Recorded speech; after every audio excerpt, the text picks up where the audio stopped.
السلام علیکم ورحمۃ اللہ وبرکاتہ۔ بسم اللہ الرحمن الرحیم۔ الحمد للہ نحمده ونستعینه ونستغفره ونؤمن به ونتوکل علیہ ونعوذ باللہ من شرور انفسنا ومن سیئات اعمالنا من يهده الله فلا مضل له ومن يضلله فلا هادي له ونشهد أن لا إله إلا الله وحده لا شريك له ونشهد أن محمدا عبده ورسوله أما بعد أعوذ بالله من الشيطان الرجيم بسم الله الرحمن الرحيم يا أيها الذين آمنوا كتب عليكم الصيام كما كتب على الذين من قبلكم لعلكم تتقون وقال الله تعالى في مكان آخر بسم الله الرحمن الرحيم شهر رمضان الذي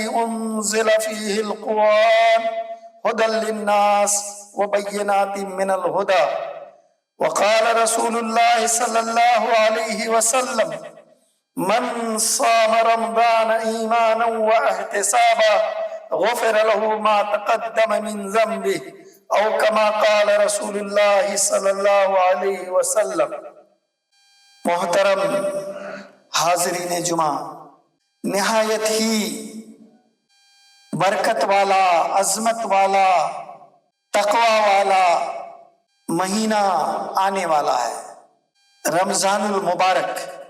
اس کی اہمیت کا اندازہ آپ اس سے لگائیں کہ اللہ کے پیارے نبی حضرت محمد صلی اللہ علیہ وسلم شعبان سے ہی رمضان کی تیاری شروع کر دیتے تھے، اور آپ نے اپنی امت کو بھی اسی بات کی تلقین کی، نصیحت کی کہ وہ بھی شعبان سے رمضان کی تیاری شروع کر دیں۔ ابھی سے اپنی نیتوں کا جائزہ لیں، اپنے اعمال کا جائزہ لیں، اپنے اخلاق کا جائزہ لیں، اپنے ارد گرد کا جائزہ لیں، اور ابھی سے رمضان کے لیے اپنے آپ کو ذہنی طور پر، جسمانی طور پر تیار کریں۔ یہ نبی صلی اللہ علیہ وسلم سے ہم کو تعلیمات ملتی ہیں کہ ہمیں شعبان ہی سے اس کی تیاری کرنی چاہیے۔ میرے محترم بھائی، یہ رمضان کا مہینہ کیوں عظیم ہے؟ اس سلسلے میں ہمیں بہت ہی صاف طور پر کدھر جانا ہوگا؟ اللہ کی کتاب قرآن کی طرف، کہ قرآن میں رمضان کے مہینے کو عظیم کیوں قرار دیا گیا ہے، اس کی عظمت، برکت کی کیا وجہ ہے، اور کیسے ہم رمضان گزاریں گے کہ وہ رمضان ہمارے لیے نفع بخش ثابت ہو، ہمارے لیے وہ رمضان ہر طرح سے اللہ کی قربت، تقوی اور قرآن پر عمل کا ذریعہ بن جائے۔ اس لحاظ سے ہمیں ابھی سے سوچنا ہے اور اسی لحاظ سے اپنے رمضان کو گزارنا ہے۔ رمضان میں آپ اپنی تجارت کے معاملات کو، اپنی اور دیگر مشغولیات کو اس طرح سے منظم کر لیں کہ آپ کو روزہ رہنے میں کسی طرح کی پریشانی نہ ہو۔ روزہ میں، رمضان کے مہینے میں قرآن کی تلاوت کرنے کے لیے آپ کے پاس ٹائم ہو، اور تلاوت ہی نہیں، قرآن کو عمل کی نیت سے سمجھ کر پڑھنے کا بھی آپ کے پاس وقت ہو۔ اس لحاظ سے اپنا ٹائم ٹیبل بنائیں۔ رمضان میں فرض عبادات آپ کی جماعت سے ہی ہو، اس کا اہتمام ہو، اور نفل نماز زیادہ سے زیادہ ادا کریں، اس کا اہتمام ہو۔ رمضان کے مہینے میں یہ مواسات کا مہینہ ہے، بھائی چارہ کا مہینہ ہے، لہذا آپ کے دل میں کسی کے خلاف کینہ، حسد اور کوئی پریشانی ہو تو اس دل کو پاک کر لیجئے، صاف کر لیجئے، غصہ ہو اس کو نکال دیجئے، لوگوں کے لیے اپنے دل کو پورا صاف ستھرا کلین کر لیجئے، تاکہ یہ اس دل میں یہ دل تقوی کی آمازگاہ بن سکے اور حقیقی تقوی ہمارے اندر پیدا ہو سکے۔ ہم ویسے تو مسلمان کو کبھی بھی حرام کمائی کی طرف نہیں جانا چاہیے، لیکن رمضان کے مہینے میں خاص طور سے جس طرح سے رمضان میں عبادات کے ثواب بڑھا دیے جاتے ہیں، آپ نے سنا ہوگا رمضان المبارک میں ایک فرض کا ثواب 70 گنا اور نفل کا ثواب فرض کے برابر کر دیا جاتا ہے۔ اسی طرح سے گناہ کا عذاب بھی بڑھ جائے گا، کیونکہ اگر آپ نے وہ مہینہ جو قرآن پر عمل کرنے کی تربیت کا مہینہ تھا، اسی مہینے میں قرآن کی خلاف ورزی کی، تو آپ بتائیے کہ آپ کس طرح سے کتنے گناہ کے آپ بھاگی ہوں گے۔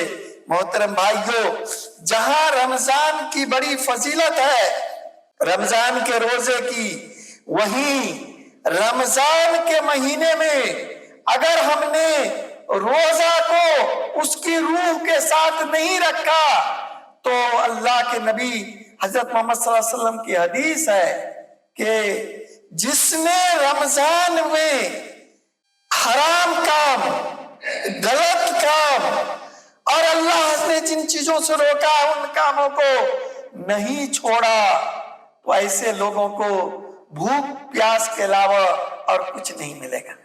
اسی لیے رمضان کے مہینہ میں اگر اس سے فائدہ اٹھانا ہے تو ہم کو رمضان کے مہینے کے بارے میں جاننا ضروری ہے۔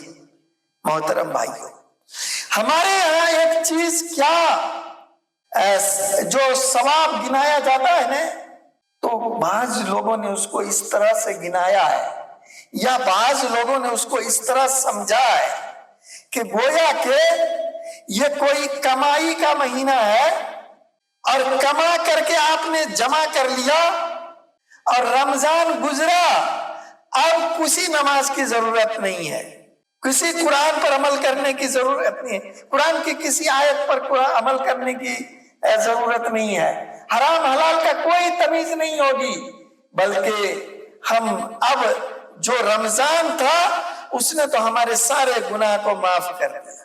محترم بھائی، ایک بات دماغ میں رکھ لیجئے، اسلام میں اس طرح کا کوئی تصور نہیں ہے جیسے غیر مسلموں کے یہاں ہے کہ آپ پاپ کرتے رہیے اور گنگا نہائیے اور پاک ہو گئے۔ اسلام میں ایسا کوئی تصور نہیں ہے۔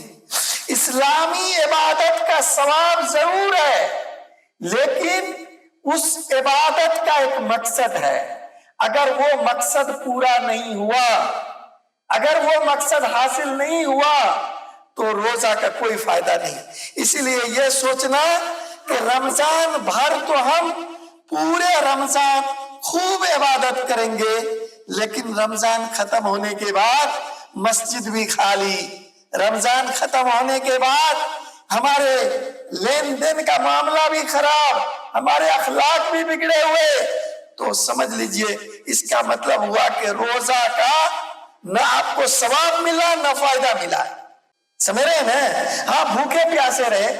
تو اسی لیے رمضان کو ویسے گزارنا ہے تاکہ جس مقصد کے لیے اللہ نے روزہ فرض کیا ہے وہ مقصد حاصل ہو سکے۔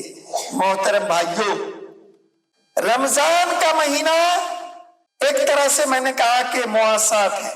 اس مہینے میں گلا شکوہ ختم کیجئے، سب کو اپنے سے گلے سے لگائیے، ایک دوسرے کے لیے اپنے دل دماغ کو کھول دیجئے، اور کسی طرح کی ایسی بات دماغ میں نہ رکھیے جس سے رمضان میں بھی آپ مسلمان سے کٹا ہوا رہے۔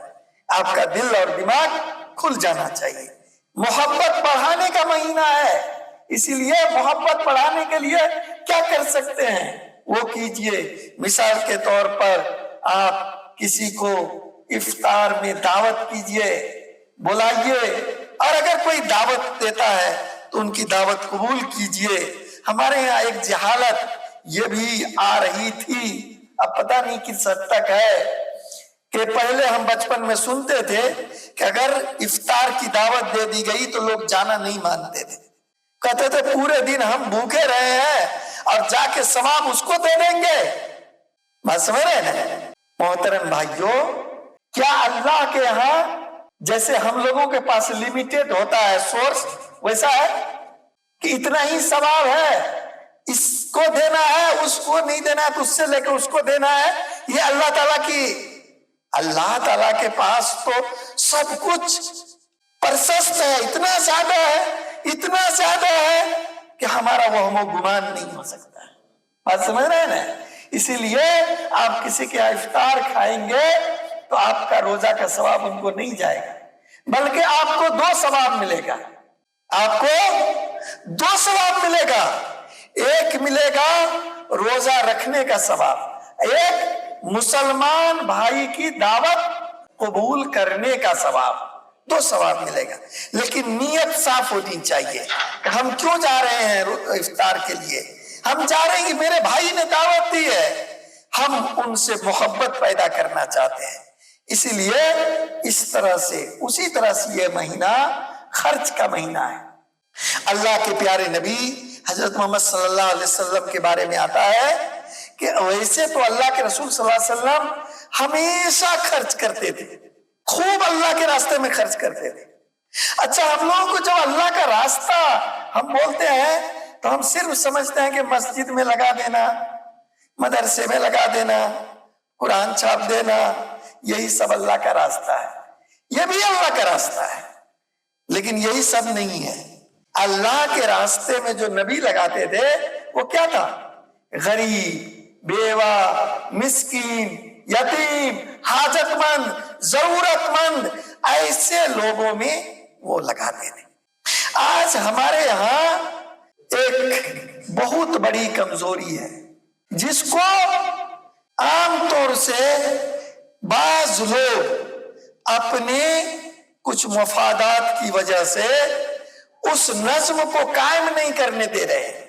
جیسے ہم نماز پڑھتے ہیں تو جماعت سے پڑھتے ہیں نا، رمضان کا مہینہ ایک ہی ہوتا ہے جس میں سب لوگ روزہ رکھتے ہیں، حج کا ایک ہی وقت ہوتا ہے، تو زکوٰۃ کا نظم بھی ہمارا اجتماعی ہونا چاہیے۔ سمجھ رہے نا؟ ایک بیت المال ہو، اگر حکومت ہوتی، اسلامی حکومت اگر اس کا انتظام کرتی تو سارے لوگ اس کے بیت المال میں جمع کرتے تھے، اور اس سے جو ہے غریب، مسکین، یتیم، یعنی سب پر خرچ کیا جاتا۔ یہ جو زکوٰۃ ہے نا، اس کی 8 مد ہے۔ کتنی ہے؟ 8 مد ہے۔ انما الصدقات للفقراء، یہ جو زکوٰۃ ہے یہ غریب لوگوں کے لیے، والمساکین، ایسے لوگ جو نہایت ہی خستہ حال ہیں، گھر بھی رہنے کا نہیں ہے، اور وہ آدمی جو زکوٰۃ جمع کرے، اس کا حساب کتاب رکھے، اس کو تقسیم کرے، اس کی تنخواہ اس سے دی جا سکتی ہے۔ یہ 3 ہو گیا۔ والمؤلفۃ القلوب، اسی طرح سے وہ لوگ غیر مسلم جو اتنے ضرورت مند ہو، جس کو حاجت ہو کے ان کی بھی ضرورت پوری کر سکیں، اور وفی سبیل اللہ، اللہ کے راستے میں۔ کس میں؟ اللہ کے راستے میں۔ وابن السبیل، اور کس کے لیے؟ جو آدمی سفر میں ہے۔ ابھی تو خیر آسان ہو گیا ہے، لوگ یہیں پر اگر پاکٹ کٹ گیا تو پیسہ منگا سکتے ہیں، لیکن سب کے لیے سمبھو نہیں بھی ہو سکتا ہے۔ لیکن پہلے کے زمانہ کو یاد کیجیے، یا ابھی بھی ان لوگوں کو یاد کیجیے جن کے پاس وہ سہولت نہیں ہے موبائل بینکنگ کی یا دوسری چیزوں کی، اور وہ پھنس گیا ہے، اب کیا کیجیے گا؟ اس کا بھی تعاون زکوٰۃ سے کیا جا سکتا ہے۔ والغارمین، اسی طرح سے کوئی آدمی قرض میں بری طرح پھنس گیا، اب اس کے پاس ادا کرنے کے لیے کچھ نہیں ہے، اب یہ نہ ہو اس کا بہانہ بنا کر کے آپ ارب پتی ہیں، زمین پر زمین ہے، گھر پر گھر ہے، دکان پر دکان ہے، لیکن بینک سے بہت سارا قرضہ لیے ہوئے ہیں، اور آپ کہہ رہے ہیں کہ قرضہ ادا کرنے کے لیے زکات دی جا سکتی ہے۔ ایسا ہوگا؟ بالکل نہیں، یہ غلط سوچ ہوگی۔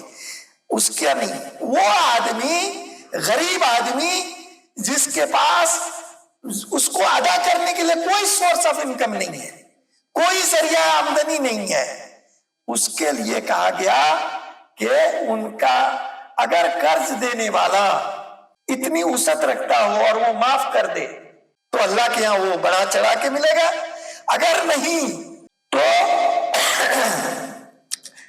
آپ اس کا قرض اس سے ادا کر سکتے ہیں۔ اس طرح 8 مد ہیں، لیکن ہمارے یہاں کیا کرتے ہیں، مدارس کے لوگ ساری زکات وصول لیتے ہیں، اور ہم لوگ بھی ساری زکات انہیں کو دے دیتے ہیں، سمجھ رہے نا؟ یا تو کوشش کیجئے چھوٹے ہی پیمانے پر، بعد میں بڑا ہو جائے گا، بیت المال قائم کیجئے، ہے کہ نہیں؟ اور آپ کے علاقے میں، آپ کے رشتہ داروں میں، آپ کے نزدیک میں جو زکات کے مستحق ہیں، بیوہ، یتیم، مسکین، غریب، ایسے لوگ، ان کو اس زکات سے پہلے مدد کیجئے، ٹھیک ہے نا؟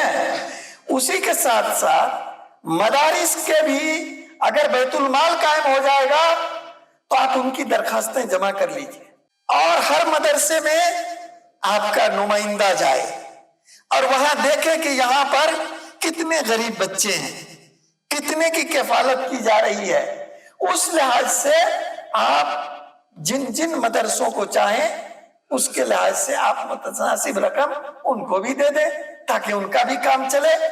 لیکن یہ آپ کے گاؤں میں بیوہ بیچاری بھوک سے تڑپ رہی ہے، یتیم کو کھانے کو نہیں مل رہا ہے، کپڑا نہیں مل رہا ہے، اور سارا کا سارا آپ مدرسے، تنظیمات اور ان ساروں کو دے دیتے ہیں، تو کیا زکات کا حق ادا ہوگا؟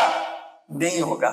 اسی لیے جب تک زکات کا، بیت المال کا نظم نہیں قائم ہو جاتا ہے، تب تک کے لیے آپ لوگ یہ کر سکتے ہیں کہ آپ ایک ایسا بنائیے کہ آپ کے اوپر پوری دنیا کے غریب مسکین کی ذمہ داری تو نہیں نہ کر سکتے ہیں، آپ کے اپنے قریبی رشتہ داروں میں، گاؤں میں، محلے میں کون کون لوگ ہیں ان کی ایک لسٹنگ کر لیجئے، ان کے لیے حق نکال دیجئے، ہو سکے تو ان کے گھر میں خاموش طریقے سے جا کر کے جس چیز کی ضرورت ہے وہ دے دیجئے، اور باقی کچھ پیسے بچائیے جو مدارس اسلامیہ، تنظیمات، دینی کام کرنے والوں کو بھی دیجئے، کیونکہ ان کی ضروریات بھی ہیں اور وہ بھی پوری ہونی چاہیے۔ میں صرف اتنا کہہ رہا ہوں کہ آپ کسی کا حق مار کر کے کسی دوسرے کو نہ دیجئے، سب کو دیجئے۔ تو اس طرح سے صرف زکات نہیں، اگر زکات ہی دینی ہوتی تو اللہ کے رسول صلی اللہ علیہ وسلم کے بارے میں آیا ہے کہ جیسے آندھی چلتی ہے نا ویسے مال خرچ کرتے تھے، اور نبی صلی اللہ علیہ وسلم کے پاس کبھی اتنا مال ہوا ہی نہیں کہ ان پر زکات فرض ہو، تو کون سا مال خرچ کرتے تھے؟ اپنا ذاتی مال جو زکات کے علاوہ تھا، کیونکہ ان پر زکات فرض ہی نہیں تھی۔ لہذا خرچ جو ہے اس مہینے میں آپ زکات کے علاوہ بھی کیجئے، زکات کے علاوہ کتنا کر سکتے ہیں، سمجھ رہے ہیں نا؟ لیکن ایک بات سمجھ لیجئے، بیلنس اسلام کبھی بھی ڈس بیلنس وہ نہیں ہے۔ آپ کو جب اپنی ذاتی رقم خرچ کرنی ہے تو اپنے بال بچوں کی جائز ضرورت کو بھی خیال رکھیے، ایسا نہ ہو کہ دانی بننے کے چکر میں اپنے گھر میں بال بچے بھوکے مر رہے ہیں، ان کو کپڑا نہیں ہے، ان کے لیے صحیح تعلیم کا بندوبست نہیں ہے۔ نہیں، آپ کے سب سے زیادہ آپ کے کیا کہتے ہیں تعاون یا اخراجات کے مستحق وہ لوگ ہیں جو آپ پر ڈیپینڈ ہے، آپ کا بیٹا، آپ کی بیٹی، آپ کی ماں، آپ کا باپ، آپ کی بیوی، اور اس کے بعد آپ کے اور لوگ، پھر اس کے بعد اور لوگ۔ لیکن ہم یہ نہیں کہتے ہیں کہ آپ بال بچوں کے اخراجات نکالنے میں یا ان کے پر جائز خرچ میں عیش پسندی کو معیار بنائے، نہیں، ایک نارمل خرچ جو چل سکتا ہو وہ ان پر بھی خرچ کیا جائے گا، اور اس سے بچا کر کے رمضان میں بھی عام مسلمانوں پہ خرچ، یہ میں زکوٰۃ کے علاوہ کی بات کر رہا ہوں، عام مسلمانوں پر بھی خرچ کیا جائے گا، مسجد اور مدرسوں پر بھی خرچ کیا جائے گا، اور دینی کاموں پر بھی خرچ کیا جائے گا، لیکن اس طرح سے بیلنس قائم رہنا چاہیے۔ کبھی بھی اسلام اس بیلنس کو توڑنے کی تعلیم نہیں دیتا ہے۔ محترم بھائیوں، رمضان کا یہ روزہ اللہ تعالیٰ فرماتا ہے کہ اے مسلمانوں، رمضان کا روزہ، اے مسلمانوں، رمضان کا روزہ تم پر فرض کیا گیا جس طرح سے تم کے پہلے کے لوگوں پر فرض کیا گیا تھا۔ کس مقصد سے؟ میں نے کہا نا، مقصد حاصل ہونا چاہیے۔ روزہ کا ایک مقصد ہے۔ اسلام میں کوئی چیز رسم کی پورتی کے لیے نہیں ہے کہ وہ کر رہے ہیں اس کا کوئی فائدہ ہے کہ نہیں، نقصان ہے کہ نہیں، سمجھ رہے ہیں نا؟ اس طرح کی بے مقصد چیز اسلام میں کوئی بھی نہیں ہے۔ ہر چیز کا ایک مقصد ہے، اس کے لیے ابھی آپ نماز پڑھنے آئے، اس کا مقصد ہے کہ نہیں؟ آپ روزہ رکھیں گے، اس کا مقصد ہے۔ تو روزہ رکھنے کا اگر مقصد حاصل ہو گیا تب تو آپ کا روزہ کامیاب ہو گیا، تب آپ کو یہ ثواب ملے گا۔ وہ کہا نا، من صام رمضان ایمانا و احتسابا غفر له ما تقدم من ذنبہ۔ یہ بخاری کی حدیث ہے کہ جس نے ایمان اور احتساب کے ساتھ، ایمان اور احتساب کے ساتھ روزہ رکھے۔ کس چیز کا احتساب؟ روزہ کیوں فرض ہوا ہے؟ روزہ فرض ہوا ہے کہ ہمارے دل میں تقوی، لعلکم تتقون، تاکہ تمہارے اس دل میں کیا پیدا ہو جائے؟ تقوی پیدا ہو جائے۔ تقوی دل کی کیفیت کا نام ہے۔ کون سی کیفیت کا؟ کہ اس دل میں اللہ کے علاوہ پھر کوئی نہ رہے۔ اس دل میں اللہ کے علاوہ پھر کوئی نہ ہو۔ محبت ہوگی تو اللہ سے، اور وہ محبت اتنی شدید محبت ہوگی، اتنی یعنی طویل محبت ہوگی کہ اس محبت میں ذرا سا بھی ہم سے کمی بیشی نہ ہو، اس کا ڈر بھی اتنا ہی ہوگا۔ سمجھ رہے ہیں نا؟ اس لیے تقوی نام ڈر کا بھی ہے۔ سمجھ رہے ہیں؟ اس دل میں اگر ڈر ہو تو صرف کس کا ہونا چاہیے؟ اللہ کا ہونا چاہیے، اور کسی کا ڈر نہیں ہونا چاہیے۔ یہ بات ہم لوگ بولتے ہیں، تقریر کرتے ہیں، سنتے ہیں، لیکن کبھی دل کا جائزہ نہیں لیتے۔ بیٹھ کے جائزہ لیں ہم لوگ، میں اپنا لوں، آپ اپنا لیں، سب اپنا لیں۔ کوئی بھی بات آئے، مثال کے طور پر ہم ایک کام کرنے جا رہے ہیں، کوئی بھی کام، ABCD کوئی بھی کام ہو سکتا ہے، آپ اپنی بیوی کے منہ میں محبت سے لقمہ ڈالنے جا رہے ہیں، وہاں پر اس دل میں کیا ہونا چاہیے؟ ہم اللہ کی خوشی کے لیے یہ کر رہے ہیں، کیونکہ ہمارے رسول صلی اللہ علیہ وسلم نے یہ کہا ہے۔ تقوی، سمجھ رہے ہیں نا؟ کوئی بھی کام ہو تو خوشی اللہ کی مقصود ہو، اور کسی چیز سے بچنا ہو تو کس کے ڈر سے بچنا چاہیے؟ اللہ کے ڈر سے۔ پوری دنیا مخالف ہو جائے، سارے لوگ مخالف ہو جائیں، بہت بڑا نقصان ہو، آپ کو پھانسی دے دی جائے، زندگی بھر کے لیے جیل ہو جائے، سارے لوگ آپ کو، کیونکہ ظاہری طور پر لوگ دیکھتے ہیں، لوگوں کے پروپیگنڈا سے آپ سب سے برے انسان کہلائیں لوگوں کی نظر میں، لیکن آپ کو دل میں تھوڑا سا بھی کوئی اثر نہ ہو۔ سمجھ رہے ہیں نا؟ پھانسی پر چڑھتے ہوئے بھی یہ ہو کہ ان صلاتی و نسکی و محیای و مماتی للہ رب العالمین، سمجھ رہے نا کہ میری نماز، میرا روزہ، میری قربانی، میری عبادات اور میرا جینا اور مرنا کس کے لیے ہو؟ اللہ کے لیے۔ ہم لوگ کرودھت ہو جاتے ہیں، ہم لوگ دکھی ہو جاتے ہیں اگر کسی نے ہم کو برا کہہ دیا، کسی نے برے کیا کہتے ہیں ہمارے بارے میں غلط باتیں پھیلا دی۔ کیا ضرورت ہے برا ماننے کی؟ ہم اپنے دل کو کیوں بیمار کریں؟ ہم اپنے دماغ کو کیوں بیمار کریں؟ ہم صرف اتنا جائزہ لے لیں کہ اللہ ہم سے ناراض تو نہیں ہے، جو کام کر رہے ہیں اس سے اللہ تو ناراض نہیں ہوگا، نہیں ہوگا تو کوئی بات نہیں ہے، کوئی خوش ہو یا کوئی ناراض ہو اس کا کوئی اثر ہمارے اوپر نہیں۔ تو یہ تقویٰ پیدا کرتا ہے روزہ، سمجھ گئے نا؟ اور امید ہو تو صرف اللہ سے ہونی چاہیے، سمجھ رہے نا؟ ہم لوگ انسانوں پر امید کر لیتے ہیں، نتیجہ کیا ہوتا ہے؟ مایوس ہو جاتے ہیں، کیونکہ انسان کے ہاتھ میں کچھ نہیں ہے۔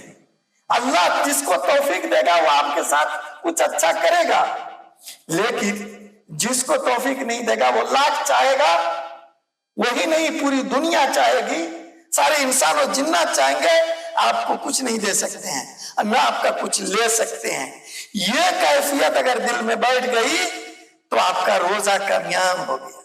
اسی کا جائزہ لینا ہے کہ یہ کیفیت پیدا ہو رہی ہے کہ نہیں ہو رہی ہے۔ اور تقویٰ سب سے زیادہ کھلا روپ میں اگر پیدا ہوتا ہے، بالکل صاف، تو وہ روزہ ہی میں پیدا ہوتا ہے، سمجھ رہے ہیں نا؟ اور خاص طور سے ہم لوگ جس ملک میں رہتے ہیں، جس جگہ رہتے ہیں، جہاں غیر مسلموں کے بیچ میں رہتے ہیں، وہاں ہم کو کوئی مسلمان دیکھنے والا نہیں ہوتا ہے، کوئی جاننے والا نہیں ہوتا ہے، بلکہ اگر وہ دن میں کہے آپ کو کھانے آپ نہیں کھائیں گے تو آپ کو روڑی وادی کہے گا، ہے کہ نہیں؟ ایسے وقت میں صرف اللہ کے ڈر سے آپ کہیں پر چھپ کر کے بھی نہیں کھاتے ہیں، ہے کہ نہیں؟ ایسا آپ کوشش کرتے ہیں کہ سحری کے وقت سے پہلے سحری کر کے فارغ ہوتے ہیں، افطار کا وقت ہوتے ہی افطار کریں، یعنی اللہ کا ڈر۔ یہ کیفیت ہر چیز میں ہو جانی چاہیے، یہ کیفیت ہر کام میں ہو جائے تو تقویٰ پیدا ہوا، تو روزہ کا فائدہ ہوا۔ اسی نیت سے ابھی سے ہم لوگ جائزہ لینا شروع کر دیں، اور جب رمضان آئے تو ہمارا کیا کہتے ہیں کہ جو روزہ کی شروعات ہو تو اللہ تعالی کہ ہاں ہمارا مقام وہ بنے جو اللہ چاہتا ہے۔ اللہ تعالیٰ سے دعا ہے کہ اللہ ہمیں آپ کو سب کو جو روزہ کا مقصد ہے اس لحاظ سے روزہ رکھنے کی توفیق عطا فرمائے۔ آنے والے روزے کو ہمارے لیے تقویٰ، مواسات، ہمدردی، برکت، گناہوں کے کفارہ اور جنت کے حصول کا ذریعہ بنائے، آمین۔ وآخر دعوانا الحمدللہ۔